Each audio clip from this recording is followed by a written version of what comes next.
So, let's tackle one of the biggest, oldest questions humanity has ever asked. What is reality really? I mean, is the world we see, touch, and measure, is that all there is?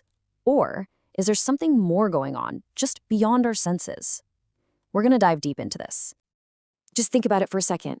Everything around you, the room you're in, the screen, even the air you're breathing, it all feels so, well, real. It feels physical and solid. But is that the whole story? Is the entire universe just a giant collection of stuff, of matter and energy? Or is there another layer to it all? To really get our heads around that question, we're going to explore two completely different and competing answers. You can think of it like we're looking at two different blueprints for reality itself, two fundamentally different instruction manuals for how everything works. Okay, so our first blueprint. This one tries to explain everything that exists using only what we can observe and measure in the universe. This whole worldview is called philosophical materialism, or sometimes physicalism. So what does that actually mean at its core? Well, it's the idea that everything, and I mean everything, from a distant star to a fleeting thought in your head, is ultimately physical. In this view, there are no non-physical realms, no spirits, no God. If you can't, at least in theory, measure it or trace it back to a physical cause, it's just not part of fundamental reality. Now, this framework is built on a few really big ideas. First, the physical world is the only thing that truly exists. Second, every single thing that happens has a physical cause. You know, nothing from outside the system can just jump in and mess with things. Third, you can understand really complex stuff, like a living creature, by breaking it down into its simpler physical parts. And finally, something as mysterious as consciousness is seen as a natural byproduct, something that just emerges from all the complex stuff happening in the brain. And this, as you can imagine, has some huge implications. From this perspective, your mind, your very sense of being you, is a function of your brain's wiring. And our ideas of right and wrong, well, they weren't handed down from some divine being. Instead, they're basically survival strategies that evolved over millions of years to help a social species like us get along and thrive. Okay, so that's one way to look at everything.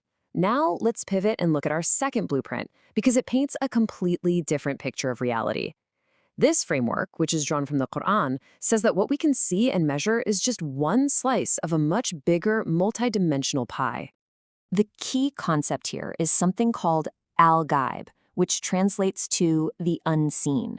Now, what's really important to get is that this isn't about using God to plug the gaps in our scientific knowledge. It's not a God of the gaps thing.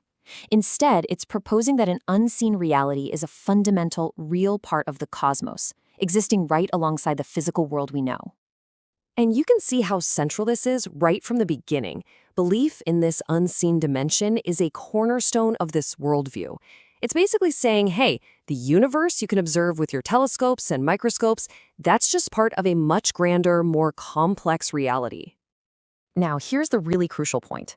In this view, the source of all of this reality, God, exists completely outside of the physical system. He's not made of matter or energy. He's not limited by space or time. And there's a certain logic to it, right? The being who originates a physical reality can't, by definition, be bound by the rules of that same reality. This short, incredibly powerful verse really drives that point home. It emphasizes total and complete transcendence. God isn't just another, more powerful being inside the universe. He's of a completely different order of existence altogether, beyond anything we could ever compare him to. All right, so we've been talking about these huge, abstract ideas. But how do these blueprints actually handle something that's deeply personal to every single one of us? Let's talk about consciousness, that inner voice, that feeling of being I. And this is where the two blueprints just could not be more different. The materialist view says consciousness is something that just kind of bubbles up from all the complex electrical and chemical activity in your brain.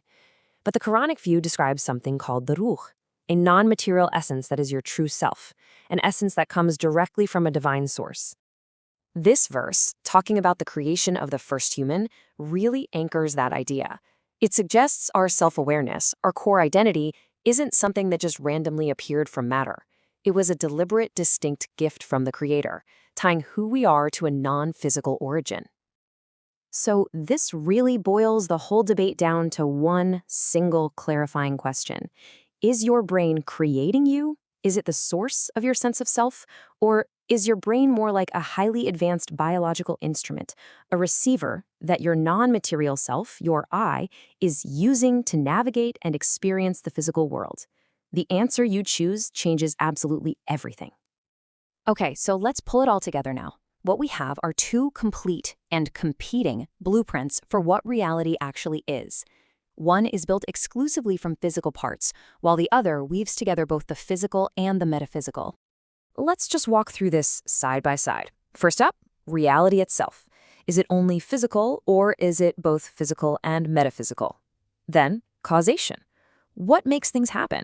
Is it just blind physical forces bumping into each other, or is there divine command and purpose behind it all? How about consciousness? That I inside your head.